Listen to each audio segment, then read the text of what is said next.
Assalamualaikum warahmatullahi wabarakatuh. Kami dari mahasiswa Teknik Elektro Universitas Siliwangi. Video ini dibuat untuk menyelesaikan mata kuliah praktikum pengukuran besaran elektrik dengan dosen pengaku Bapak Rian Nurdiansyah. Kami dari kelompok 3 terdiri dari 4 anggota yang mana masing-masing bekerja sama dan bersinergi untuk memenuhi tugas ini. So langsung saja, inilah dia video laporan praktikum dari kami.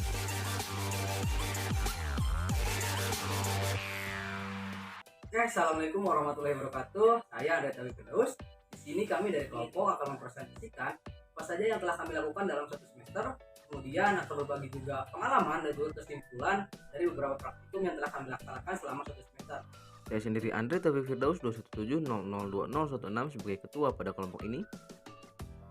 Kemudian ada Sophia Alapa Adwin 217002002.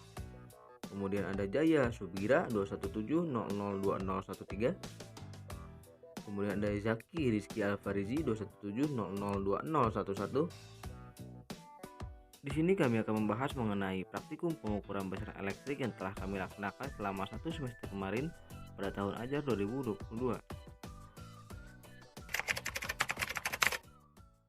Percobaan pertama yaitu batas ukur ampermeter, di mana kita memakai 3 alat dan bahan. Yang pertama ampermeter, resistor, dan catur daya, dengan tujuan memahami cara penggunaan ampermeter dan dapat menggunakan ampermeter dengan mengubah alat ukur. Percobaan kedua yaitu batas ukur voltmeter, di mana kita memakai 3 alat bahan. Pertama voltmeter, dan juga catur daya, dengan tujuan memahami cara penggunaan voltmeter serta dapat menggunakan voltmeter dengan mengubah batas ukur. Untuk percobaan selanjutnya yaitu percobaan ketiga, pengukuran resistansi dengan voltmeter dan ampermeter. Yang dimana pengukuran ini menggunakan alat dan bahan yaitu voltmeter, ampermeter, resistor, dan catur daya, yang dimana untuk bertujuan mendapatkan nilai resistansi yang tepat, mengetahui pengaruh penempatan voltmeter dan ampermeter, dan yang terakhir untuk memahami adanya tekanan dalam pada alat ukur voltmeter dan ampermeter. Untuk selanjutnya yaitu di percobaan keempat, yang dimana di percobaan keempat ini kita melakukan pengukuran daya dengan 2 alat ukur, yang dimana pengukuran ini menggunakan alat dan bahan yaitu voltmeter, ampermeter, resistor, dan catur daya, yang dimana untuk bertujuan mendapatkan nilai daya dan perkalian dengan arus, terus mengetahui penempatan alat ukur voltmeter dan ampermeter untuk mendapatkan nilai tepat, dan yang terakhir mengetahui pengaruh tekanan dalam alat ukur pada nilai daya yang didapat. Pada percobaan 5 ini kami melakukan pengukuran daya dengan 3 alat ukur. Pada percobaan ini kami menggunakan alat dan bahan yaitu voltmeter, ampermeter, dan catur daya.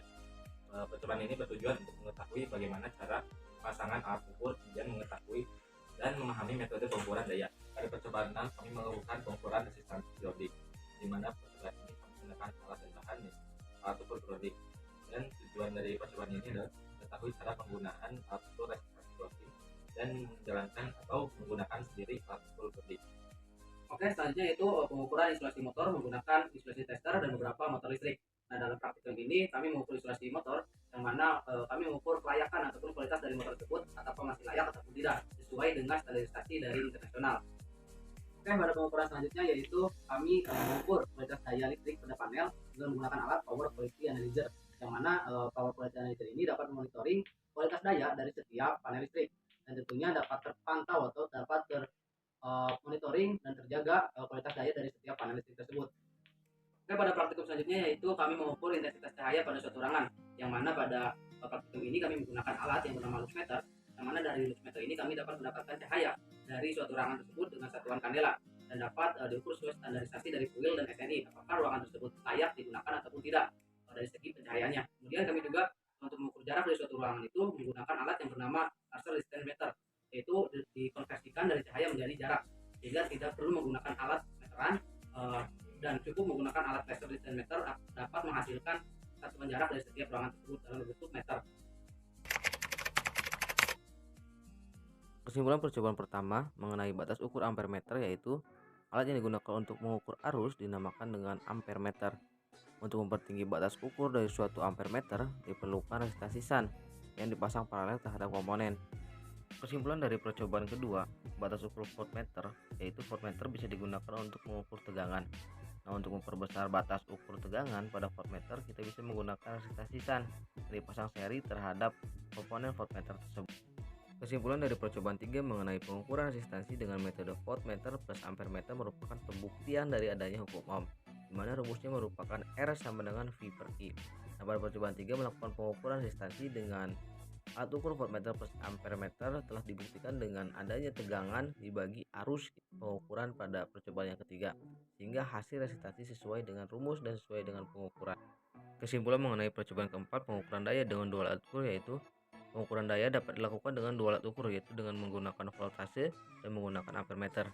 Dengan itu dapat didapatkan rumus P sama dengan V kali I, sehingga dengan analisa pengukuran dapat disamakan dengan analisa perhitungan. Kemudian tekanan dalam dari alat ukur baik voltase ataupun ampermeter sangat menentukan nilai daya yang didapat pada akhirnya. Kesimpulan percobaan yang kelima mengenai pengukuran daya dengan 3 alat ukur, yaitu pengukuran daya dapat dilakukan juga dengan 3 alat ukur baik dengan metode voltmeter maupun ampermeter. Bedanya hanya dari segi pemasangan alat ukurnya saja.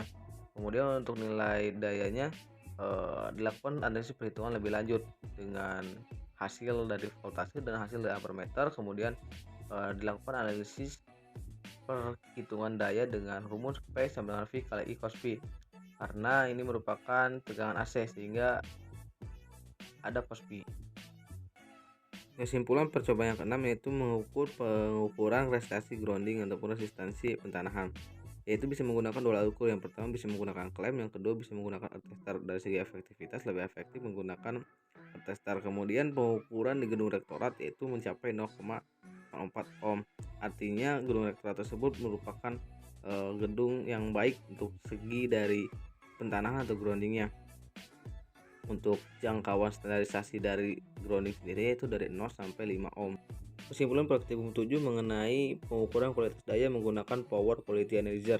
Dari alat power quality analyzer ini dapat termonitoring daya aktif, daya semu, daya reaktif, kemudian voltase, arus, dan nilai H sebagainya, sehingga suatu panel listrik dapat terjaga atau termonitoring dan terhindar dari drop tegangan.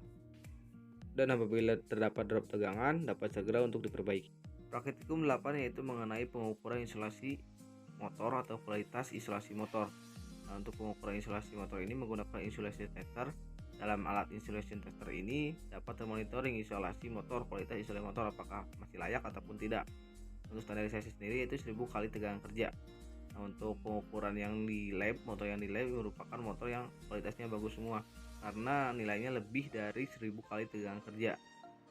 Kesimpulan dari praktikum yang ke-9 yaitu pengukuran pencahayaan ataupun pengukuran kualitas cahaya dari suatu ruangan pada gedung Fakultas Teknik yaitu tergolong baik, karena standarisasi dari UIL mengenai pencahayaan yaitu lebih dari 100 kanela. Untuk pengukuran sendiri menggunakan luxmeter pada gedung FT, rata-rata nilainya yaitu lebih dari 100 kanela, sehingga dapat disimpulkan bahwasanya gedung FT memiliki kualitas pencahayaan yang baik. Oke, pada praktikum yang telah kami lakukan selama 1 semester kemarin, hasilkan percobaan tentunya tidak terlepas dari pengalaman-pengalaman yang luar biasa dan pengalaman-pengalaman unik yang telah kami lakukan, telah kami rasakan. Nah, untuk pengalaman yang pertama yaitu kami mendapatkan ilmu yang bermanfaat tentunya, dan pengalaman luar biasa bisa terjun ke lapangan. Tentunya ada beberapa pengalaman unik yang dirasakan oleh teman-teman saya. Yang pertama yaitu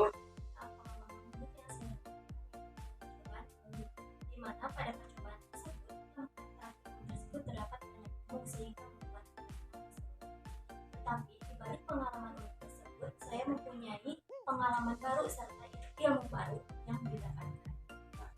Kalau dari saya tuh waktu di grounding sama apanya, kalau keluar ya kita berempat didampingi sama dosen saya.